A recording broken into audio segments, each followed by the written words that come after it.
I saw a few other comedy specials recently, a few honorable mentions that I wanted to shout out, starting with Anthony Jeselnik's latest, Bones and All. Anthony Jeselnik is the king of misdirect. You usually don't know where he's going. He takes sharp left turns in delivering his comedy. You think he's speaking about one thing, he flips it on his head, and then it's usually something just like provocative and holy shit, I didn't see that coming. Really funny comic. And I enjoy his comedy, even with the shots fired at Rogan, not so much, but Rogan, other comedians within Rogan's immediate orbit that he spoke about, actually on Tom Papa's podcast, as well as on this special. But he has a couple funny bits I wanted to mention here. He's speaking to sibling rivalry, and he says that his brother, when they were little, he let his dog run away. So for retribution for that, he poisoned his fish.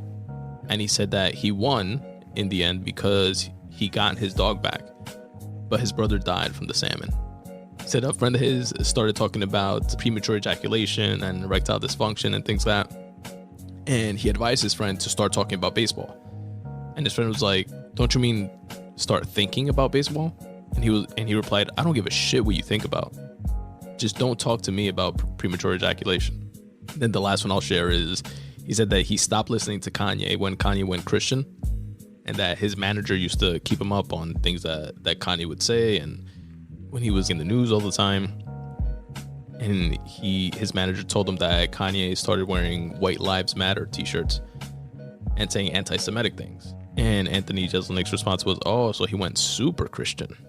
And that is an honorable mention to Anthony Jeselnik's latest special, Bones and All, streaming now on Netflix. The next honorable mention comedy special that I wanted to speak to is Jamie Foxx's What Had Happened Was, also available on Netflix. Jamie Foxx, for those who don't know, is like a triple, quadruple threat. He's a hilarious comedic actor and dramatic actor. So he can act his ass off. He can sing. He plays instruments. He does stand up. Super talented dude. I always compare him in terms of just being multifaceted, hyphenate as they say, to John Leguizamo. I feel has skills that as well. When it comes to, I guess, within the comedic and able to play dramatic roles as well, the one-man shows that he does, and things like that. Never heard him sing or play instruments or anything like that, but yeah, Jamie's the fucking man.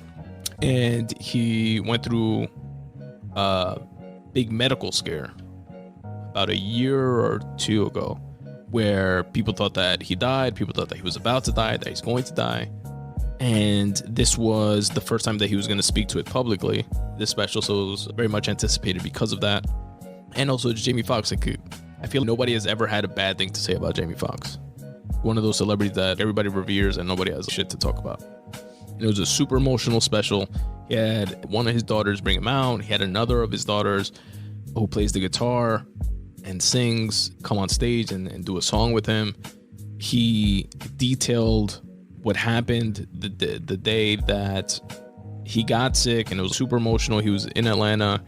He had a really bad headache, and he asked for aspirin or Advil or something. And before he was able to even take it, he just blacked out. Then he wakes up. It's like days later. He can't walk. And essentially he had a stroke. And in the special, which is not just like straight stand-up comedy, he walks you through that journey while sprinkling in jokes, while being super emotional, him crying, the crowd crying, what folks watching at home crying, getting all choked up. I'm not crying, you're crying. He recorded the special in Atlanta, which is where it happened. And he has this ability to bring you into the moment. He has so much charisma. You get drawn into the story. He sprinkles jokes throughout the whole thing. He has this family moment on stage, and it's somehow very intimate while being completely, out in the open for the audience to see. And flexes all of his dramatic and comedic talents through characters that he's played, like Willie Beeman, Ray Charles, and he embodies those characters to tell parts of the story, and it's so ill. It's not, again, just traditional straight stand-up, but it's a dope experience. Definitely worth the watch, especially to support Jamie Foxx. That's my honorable mention for Jamie Foxx's What Had Happened Was, streaming now on Netflix. Last but certainly not least, in my honorable mentions section of recent stand-up comedy specials that I saw, Single Lady. Ali Wong, who I think, I've definitely broken down her specials in the past, but I think that she is the pioneer of filming comedy specials while pregnant. She did it with her first daughter and her second. Really funny comic. Recently got divorced.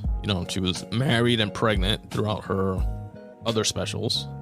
And this is the first special that she filmed post-divorce. And she's a raunchy, funny, definitely worth the watch comedian. And if you haven't followed her comedic career thus far, you're kind of invested in what happened. Why'd they get divorced? She was like, spoke so highly of her ex, and he made his way into her comedy specials, and how, he's this big finance guy, but somehow she's the rich one and wound up paying for his student loans. So she feels that she got fucked over in that sense. She's said stuff like that in the past. But now they actually divorced. Those were all jokes. But a couple things that she mentioned that I thought were hilarious were that she has a divorced mom energy. And all she wants is to just get dick down. And she doesn't care if you pronounce hors d'oeuvres as horde devourers. And she said she feels that her heart is like Swiss cheese, and that she needs different sized bespoke dicks to fill all those holes. And another one that she said that I thought was hilarious is that she trims her daughter's hairs every single day. And she said that they're like her little they are like her little bonsais. And I thought that was hilarious. And that is my little honorable mention of Ali Wong's Single Lady, her latest comedy special, streaming now on Netflix.